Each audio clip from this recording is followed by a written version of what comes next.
Bonjour à vous.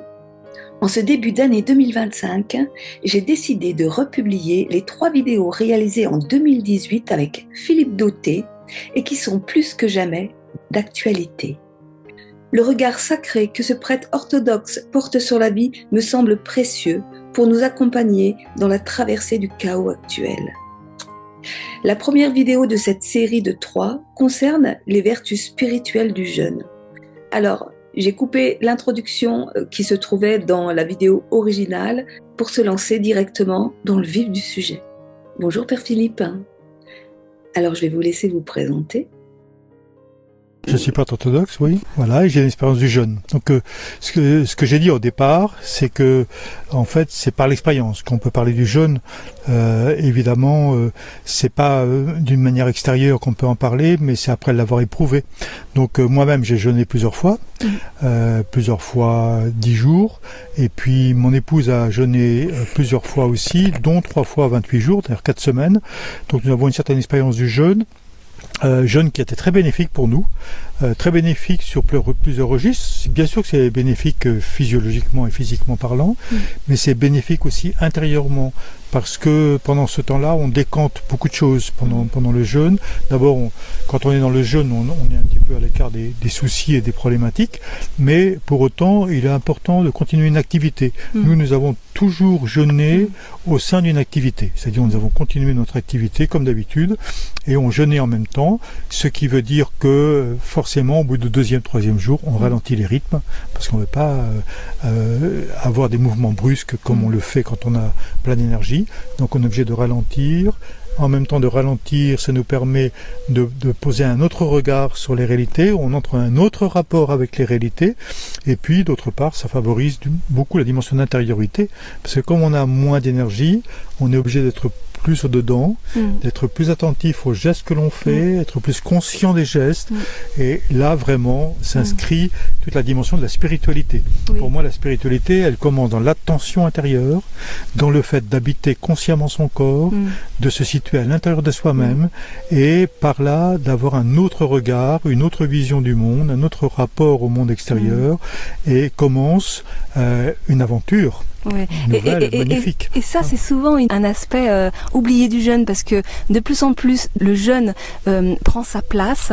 On lui reconnaît les vertus thérapeutiques, mais souvent, on va faire un jeûne pour ses vertus organiques, de détoxination du corps, de nettoyage du corps, mais c'est une véritable opportunité d'éveil de la conscience, d'éveil du cœur, et qui est souvent mise de côté. Voilà, j'ai souligné dans cette conférence qu'effectivement, nous connaissons les vertus physiologiques du jeûne, et effectivement, on n'y recourt pas assez, parce que des personnes qui sont aux prises avec la maladie ne pensent pas assez que le jeûne est une grande vertu thérapeutique, et je crois qu'il faut souligner ici.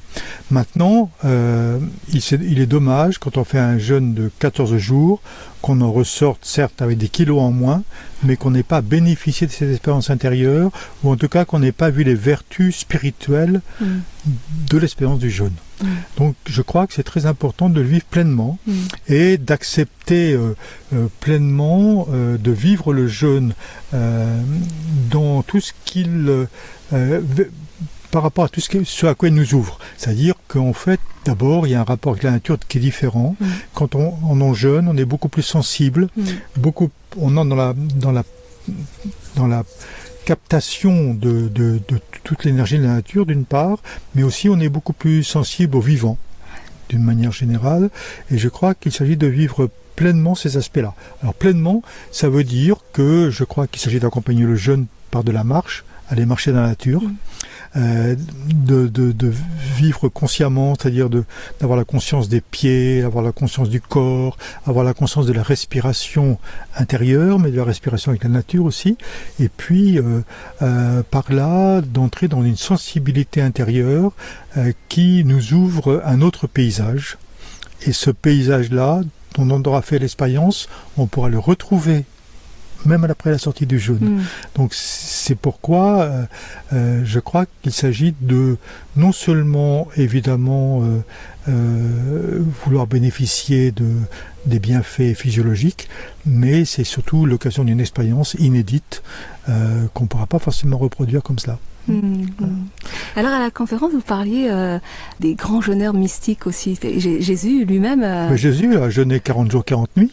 Donc il est un jeûneur et on voit bien que dans son expérience de jeûne, et les mystiques c'est la même chose aussi, il y a une purification du corps, mais avec la purification du corps arrive la purification de la psyché.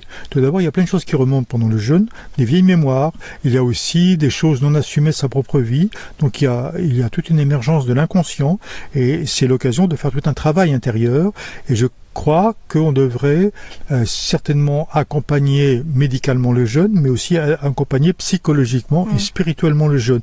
Et peut-être c'est moins souligné que la personne puisse justement se dire dans tout ce qu'elle ressent, dans tout ce qui émerge à l'intérieur, dans toutes les vieilles mémoires, et puis aussi les conflits, les difficultés, les souffrances, les blessures qui peuvent remonter à l'occasion du jeûne, car le jeûne physique entraîne une purification, ce qui veut dire une émergence de contenu psychique qu'il s'agit de nommer pour pouvoir établir un autre rapport avec ces éléments, ne plus être asservi à ces éléments, mais pouvoir avoir une autorité, c'est-à-dire savoir les situer et ne plus être sous l'emprise, donc c'est-à-dire complètement conditionné par ces éléments-là.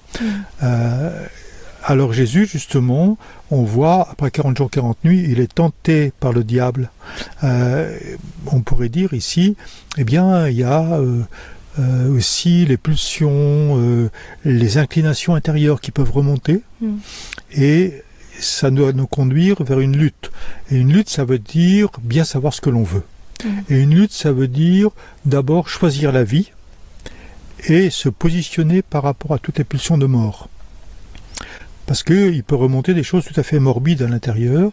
Ce que signifie le diabolique, c'est cela, c'est la dimension morbide. Donc il peut remonter des dimensions morbides, et c'est l'occasion de les nommer, de les reconnaître en tant qu'elles sont à l'intérieur, et justement les reconnaître et les nommer, c'est les faire sortir à l'extérieur. Voilà. Donc c'est l'occasion de toute une purification, et par là d'un allègement, d'une part, et puis d'autre part d'une ouverture sur un monde profond, qui est le monde spirituel, et qui peut nous amener à un émerveillement. Et à ce moment-là, on entre dans une perception au-delà des apparences. Donc dans le mouvement ordinaire de la vie, on est enfermé dans les apparences. On voit que l'en dehors des choses. On voit que ce que veut bien nous montrer veut bien nous montrer la personne, pardon.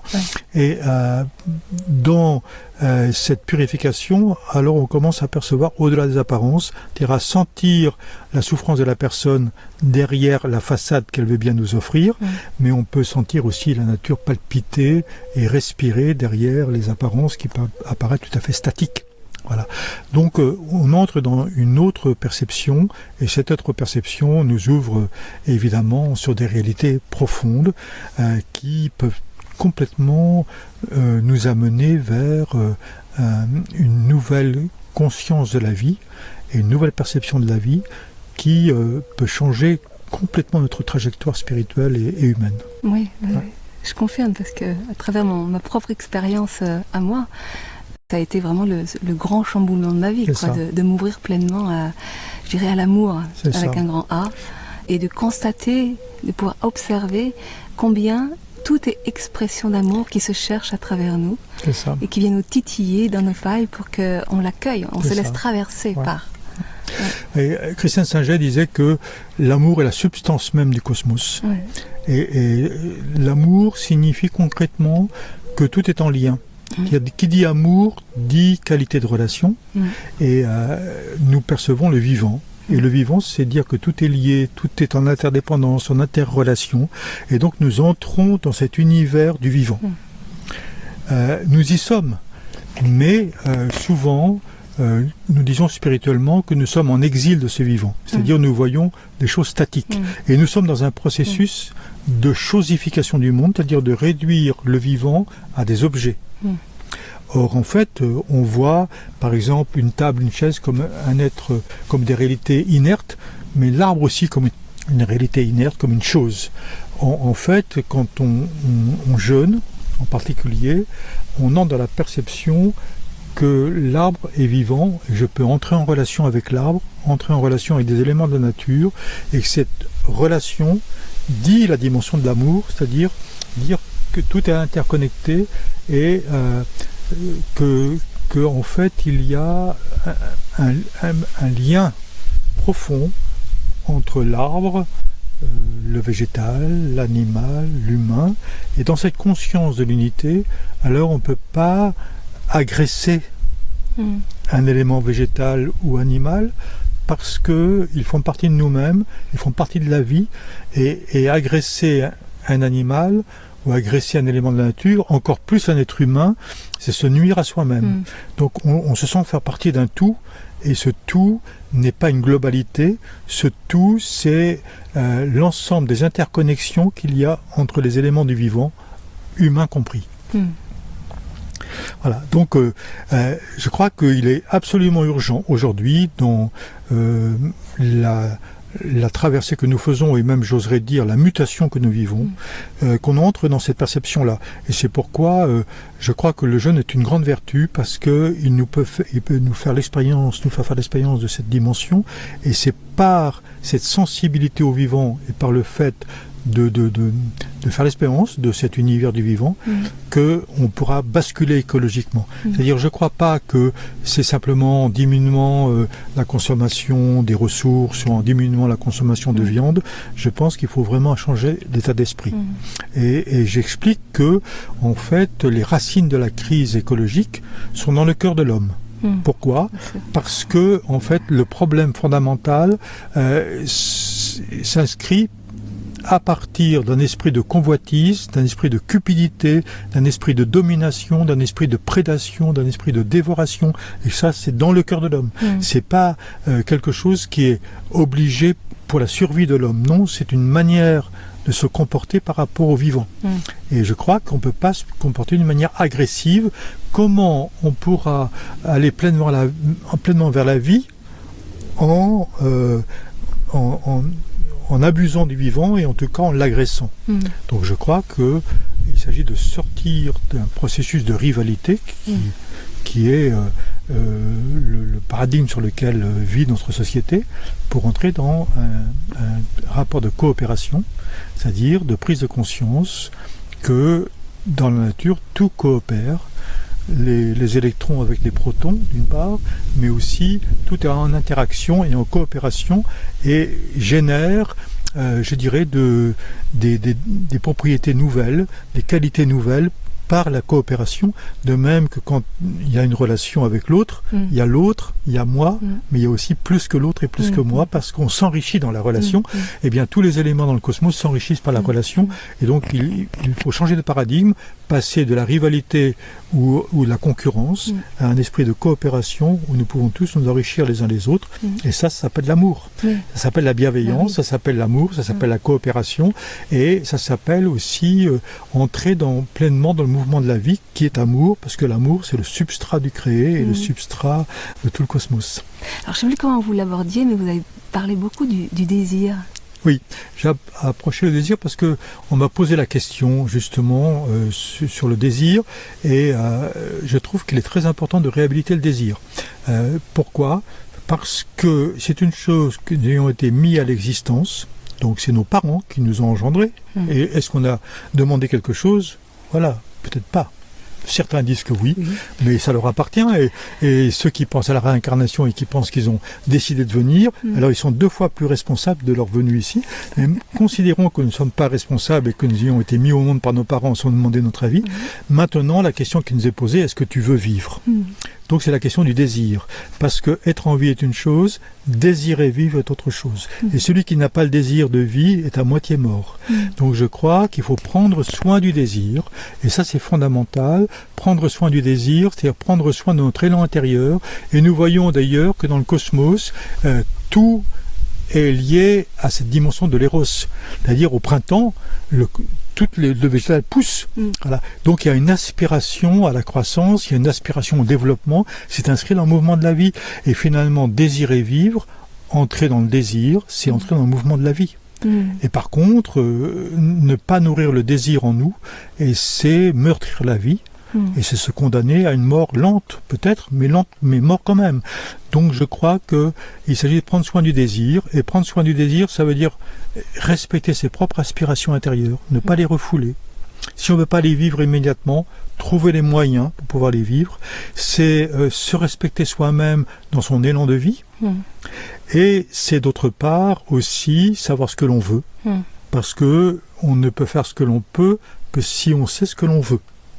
Et si on ne sait pas ce que l'on veut, la société sait, elle, ce qu'elle veut pour nous. Nos parents peut-être savent, eux, ce qu'ils veulent pour nous, et ce qui est important, c'est de se définir pour advenir à soi-même, et être le sujet responsable de son propre devenir. Donc le désir est fondamental, il est au cœur. Si je prends référence à l'Évangile, alors il y a un jeune homme qui est dit riche, qui vient voir Jésus, et qui lui dit qu'est-ce que je dois faire pour entrer dans la vie éternelle. Traduisons, pour entrer dans la vraie vie. Et il dit, si tu veux entrer dans la vraie vie, donc premièrement si tu veux, donc il pose la question du désir. Si tu ne désires pas, tu ne pourras pas y rentrer. Tu vas te contenter de la banalité du quotidien. Mais si tu veux, à partir de ton désir, tu peux entrer dans la vraie vie. Ça signifie qu'aujourd'hui, tu n'es pas dans la vraie vie. Alors c'est quoi la vraie vie? La vraie vie, c'est le fait d'entrer dans la pleine participation au vivant. Et entrer à pleine participation au vivant, ça veut dire vivre intensément au cœur du quotidien existentiel. La vie immédiate, c'est pas la vraie vie, c'est la vie fonctionnelle, où je me lève le matin, je prends mon petit déjeuner, je vais, dans le meilleur des cas, vivre un temps de méditation, puis je vais travailler, puis déjeuner, puis ensuite je vais rentrer chez moi, faire la cuisine, et puis voilà, regarder un peu de télévision, aller me coucher, puis voilà. Ça, c'est la vie fonctionnelle, mais au travers de la vie fonctionnelle, est-ce que j'ai vraiment vécu? Donc c'est quoi la vraie vie? C'est ce que j'éprouve, ce que j'expérimente dedans, et comment je m'ouvre pleinement à la vie, au-dedans du cadre existentiel, qui lui n'est qu'un cadre, et qui n'aura qu'un terme, il aura son terme, c'est-à-dire au moment de la mort, c'est terminé pour le temps existentiel, et le dramatique, ça serait de traverser l'existence sans avoir vécu. Eh oui. C'est comment je me sens vivant, comment je me sens vibrant. Enfin moi, c'est même pas des questions que je me suis posées, c'est qu'à un moment donné, c'est où effectivement je choisissais de vivre, où je mourrais, quoi. Voilà. Donc choisir de vivre. Alors le fondement spirituel, c'est de choisir de vivre, ce qui nous livre à un combat. Et le combat, c'est dire oui à la vie et en même temps non à tout ce qui est mortifère en nous. Donc il y a une lutte par rapport aux pulsions de mort. Parce qu'elles sont là. Parce qu'à un moment donné, on se décourage, parce qu'à un moment donné, on entre dans le jugement, on entre dans la condamnation de soi. Toute la différence qu'il peut y avoir entre ce désir qui vient vraiment des tripes, qui vient du cœur, qui vient de l'être au plus profond, et puis ce « je dois vivre » parce que si je ne vis pas, il y a comme un sentiment de culpabilité, je vais blesser les autres.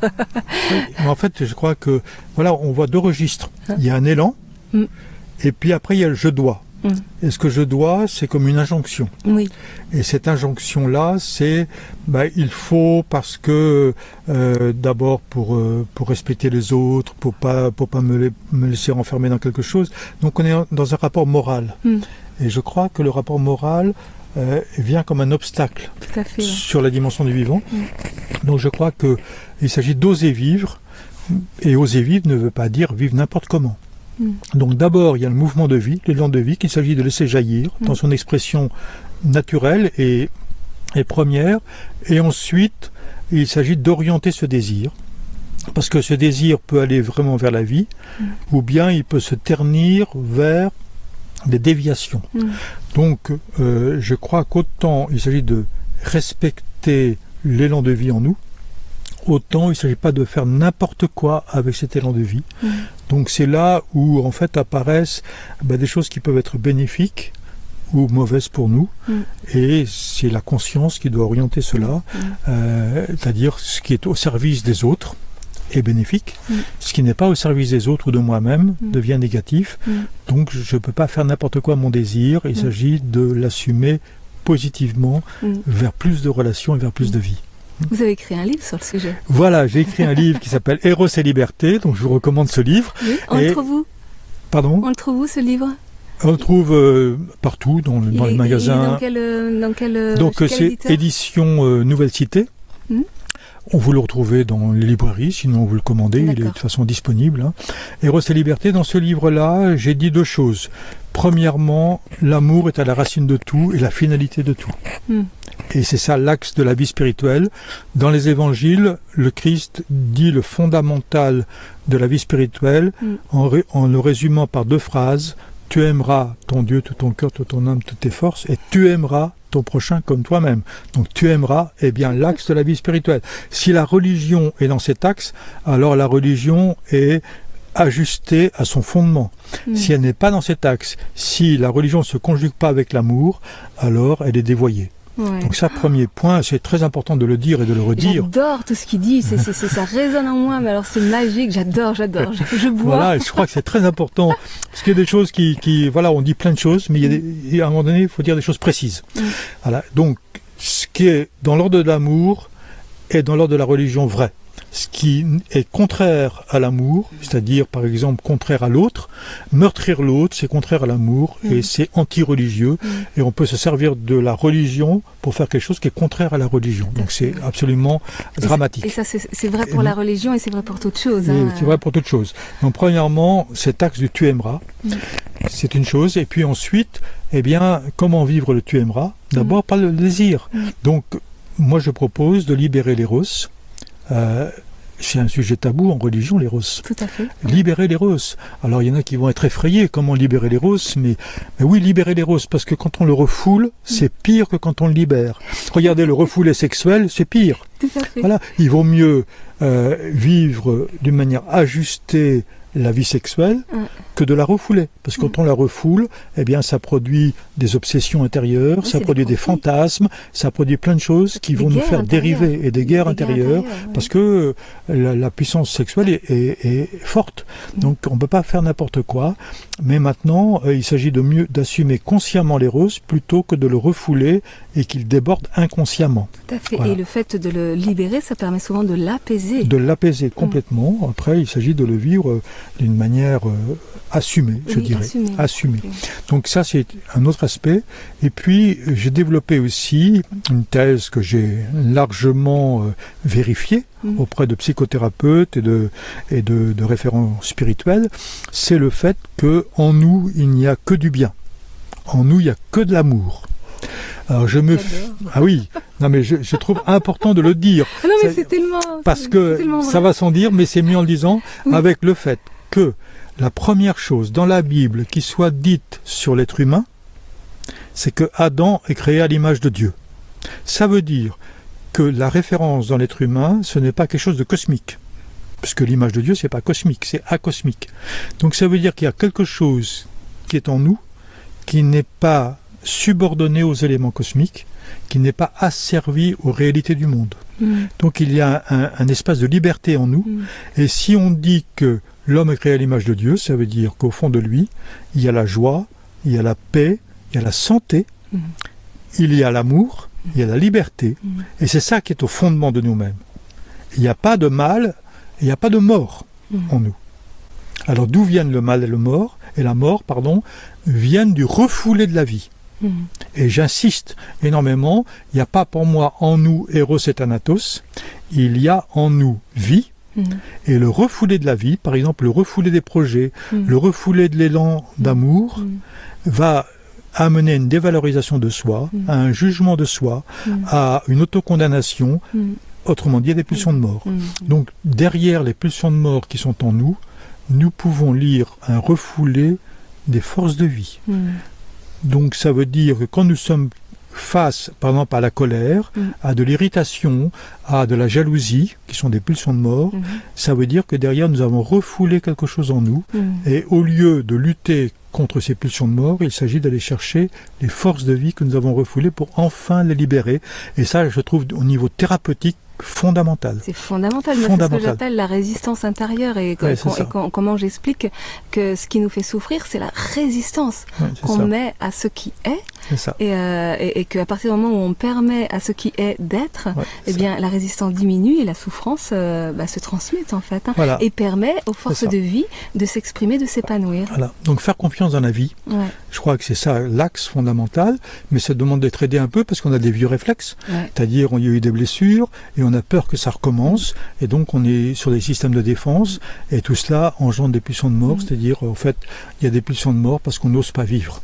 Donc on revient bien sur la question de l'érose, sur la question de l'élan de vie. En fait, on emporte en nous des pulsions de mort parce qu'on n'a pas osé vivre à un certain endroit. Donc maintenant, il s'agit de se remettre dans la vie. Et contrairement à ce qu'on pourrait croire, eh bien, le Christ n'est pas venu nous enseigner la morale, il est venu nous apporter et nous susciter dans un élan de vie et nous inviter à répondre à cet élan de vie au-dedans. Donc pour devenir pleinement vivant, pleinement aimant, pleinement conscient, pour moi c'est ça l'axe de toute la vie spirituelle. Super. Alors pour en revenir aux jeunes, vous invitez aux jeunes, est-ce que vous faites de l'accompagnement ? Nous pratiquons le jeûne assez souvent parce que dans la tradition orthodoxe, moi je suis prêtre orthodoxe, nous avons 180 jours de jeûne par an. Ah oui. Oui, donc nous avons les grands carêmes de Noël, 40 jours, et puis de Pâques, mais il y a aussi le carême de la Dormition, donc du 15 août, nous avons le carême de la Sainte-Croix, nous avons le carême de la Théophanie, et nous avons, je ne vais pas les citer tous parce qu'il y a beaucoup de jours, ça ne veut pas dire qu'on jeûne totalement, on peut jeûner totalement, mais c'est une option personnelle, mais en tout cas, on ne mange plus ni viande, ni œufs, ni fromage, ni charcuterie, ni poisson, ni on boit de vin, donc on est un régime végétalien, voilà, et ça veut dire aussi qu'on diminue la quantité des repas, donc en tout cas on éprouve un peu la sensation du jeûne, et donc on a l'expérience du jeûne qui fait partie intégrante de toute la tradition spirituelle. D'accord, ok. Moi, j'ai pas reçu d'éducation religieuse dans mon enfance. Ça m'a manqué, mais en même temps, je trouve que c'est quelque chose d'assez sympa parce que finalement, j'ai pu avoir la joie de découvrir hors dogme ce que j'appelle moi la loi d'amour, qui est la loi de la vie. Et je suis toujours stupéfaite de voir que ça s'est mis en moi par plein de traditions. Mais en fait, je voudrais reprendre le mot dogme. Parce que on dit la tradition chrétienne c'est dogmatique, mais là il y a un mauvais rapport parce que il y a une mauvaise interprétation. C'est comme si le dogme était la définition de Dieu, mais Dieu est indéfinissable. Donc dire que le dogme est une définition de la vérité, c'est complètement aberrant. Pour moi, le dogme est une fenêtre ouverte sur l'invisible, mais la fenêtre ouverte sur l'invisible veut dire que la vitre n'est pas le paysage. C'est ce par quoi on regarde vers la vérité qui transcende complètement toute définition. Donc par là, quand on parle des deux dogmes fondamentaux de la tradition chrétienne, on parle d'une part de la Trinité. Qu'est-ce que l'on dit ?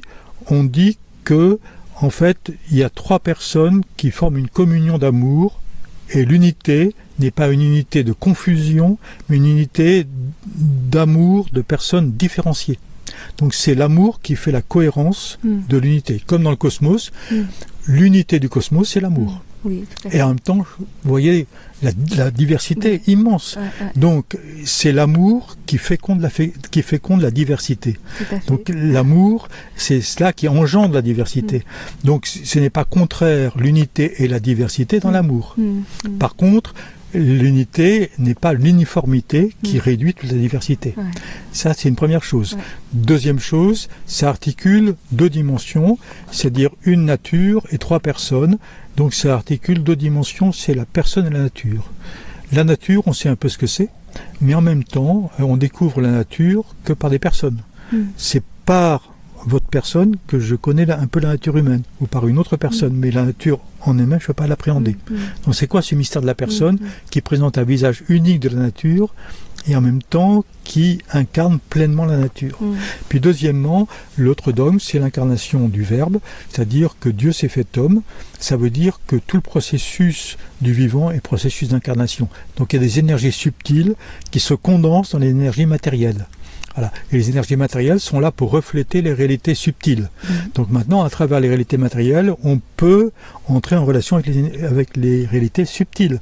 Voilà ce que ça veut dire.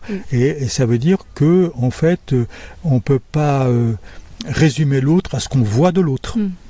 L'autre est beaucoup plus immense que ce qu'on voit de l'autre. Voilà. Et donc par l'autre, par contre, je peux avoir accès, par l'apparence de l'autre, je peux avoir accès à quelque chose de sa profondeur. Mais en même temps, cette profondeur est inatteignable, et profondeur inatteignable, ça veut dire que c'est un mystère. Donc l'autre est un mystère. Donc voilà, ça dit ça. À partir de là, ça donne une possibilité d'exploration dans un axe. C'est ça que dit le dogme. Donc c'est pas dogmatique au sens où ça enferme, ça ouvre au contraire sur des perspectives immenses. Et je crois qu'il fallait bien redéfinir le dogme, parce qu'autrement, on se met il y a tellement de confusion dans le langage aujourd'hui que c'est important de redéfinir de quoi on parle. Oui, c'est ça, absolument. Nous, au début de notre vie spirituelle avec ma femme Eliante, on a passé notre temps à définir les mots, c'est-à-dire les réhabiliter pour notre propre expérience, parce que les définitions du dictionnaire ne nous convenaient pas. Ça ne pouvait plus dire la réalité de notre profondeur et de ce qu'on pouvait vivre, et il a fallu reprendre tout le vocabulaire. C'est intéressant ça, ce mot réhabiter les mots, parce que c'est ça, les mots ne sont plus incarnés en fait. Voilà. Le mot amour est dévoyé par exemple. Complètement. Voilà. Donc il s'agit de le c'est vrai que quand on a vécu l'unité avec le cosmos, par exemple, le mot amour a un autre sens que voilà, si on est dans des perspectives uniquement amoureuses, par exemple.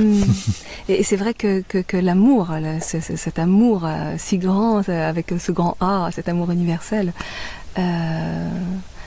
ça ne se vit pas ni avec la tête, ni avec la parole, ça ne se parle pas, ça se ressent. Ça se ressent. Alors donc ça va introduire la dimension du ressent. Et donc ça se ressent, c'est-à-dire ça se vit avec le cœur. Parce que la tête pense et le cœur sent. Aujourd'hui, nous avons beaucoup majoré la dimension de la raison. Donc toute la société occidentale est fondée sur la raison, mais on a oublié la dimension de la sensibilité qu'on a absolument disqualifiée.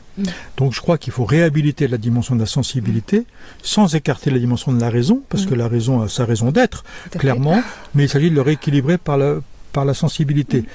Quand on est dans un dialogue comme ça, il y a ce qu'on échange à travers la parole, mais il y a ce qu'on ressent l'un de l'autre. Et ce qu'on ressent l'un de l'autre nous indique des choses. Et donc c'est à partir de là qu'on traduit ce que dit l'autre, c'est-à-dire on sent qu'il dit juste ou pas, qu'il dit vrai ou pas, donc on sent. Quel que soit ce qu'il me formule. C'est quand je dis, mais j'adore ce qu'il dit, parce que ça résonne, ça vibre. C'est comme si vous disiez, vous m'enleviez les mots de la bouche. C'est ça. Voilà, donc c'est là où on est sur un même ressenti, et après l'expression verbale, elle va être limitée par rapport à ce ressenti. Donc je crois qu'il s'agit de réhabiliter la dimension de la sensation profonde, qui est une sensation du cœur, donc réhabiliter le cœur, parce que c'est le cœur qui aime. Est-ce que l'intellect il aime d'une autre manière, et d'une manière plus extérieure, on va dire. C'est quand même l'amour véritable, il vient du cœur. Donc je crois qu'aujourd'hui, dans la mutation actuelle, il faut réhabiliter la dimension du cœur, donc de la sensibilité, et c'est comme ça qu'on va trouver une réconciliation avec le vivant. Donc se réconcilier avec l'éros, libérer l'éros, se réconcilier avec son corps, avec ses émotions, avec les parties de soi qu'on a condamnées. Avec toutes les parties de soi-même qu'on a condamnées, parce que en fait il s'agit d'aller vers l'unité. L'unité avec soi-même, pour être en unité d'amour avec l'autre, et en unité d'amour aussi avec le cosmos. Voilà, là on est vraiment dans un vrai axe spirituel. Super, merci Père Philippe. Alors juste pour nos internautes, on vous trouve où ? Vous êtes dans quelle région ? Alors donc, nous sommes au centre Sainte-Croix, c'est en Dordogne, une très belle Dordogne. Nous sommes près de Sainte-Foy-la-Grande, à 70 km à l'est de Bordeaux. On nous trouve sur le site centresaintecroix.net.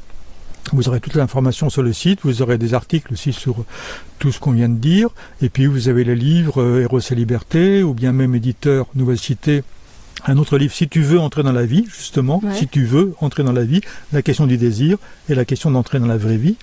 Voilà, puis un autre livre qui s'appelle Le chemin de l'homme selon la Bible, pour dire les différentes... que la Bible décrit mon histoire, pas l'histoire du monde ou l'histoire d'un peuple, mais mon histoire.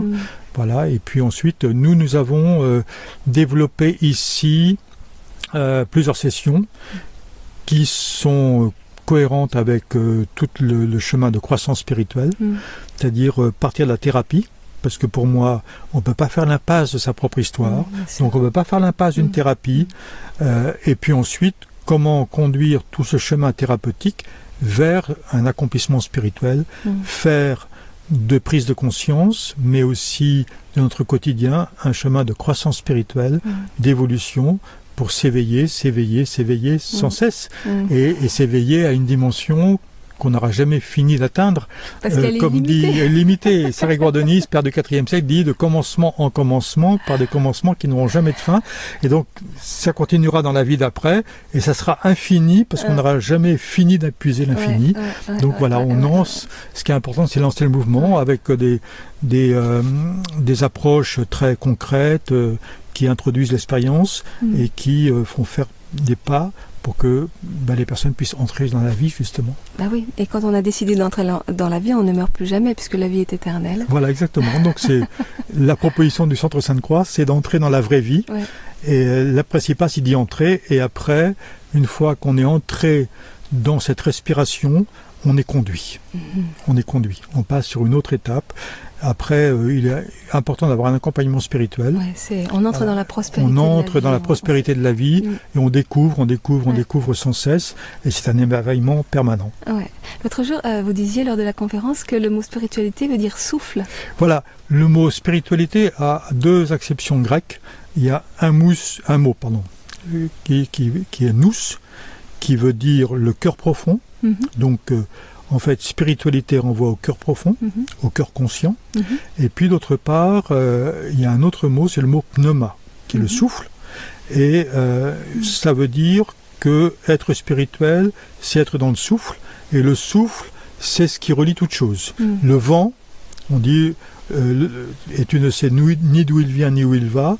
Le vent, il vient d'un endroit, il part à un autre, et il fait du lien entre tous les éléments qu'il traverse.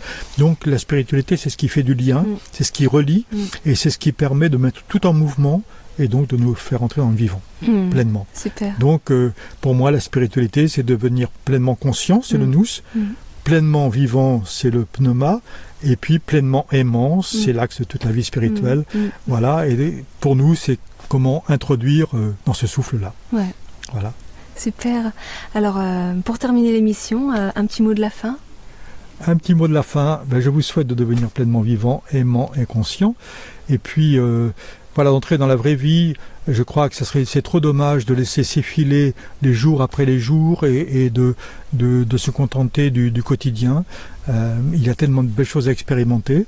Pour ça, il y a la dimension du jeûne, il y a la dimension de la prière, il y a la dimension de la méditation, et il y a la possibilité de découvrir un monde immense à l'intérieur pour nous faire entrer dans un autre rapport au monde, une autre vision, et nous faire accéder à toute une dynamique d'émerveillement qui va nous faire découvrir que la vie est merveilleuse, bien au-delà de la galère existentielle.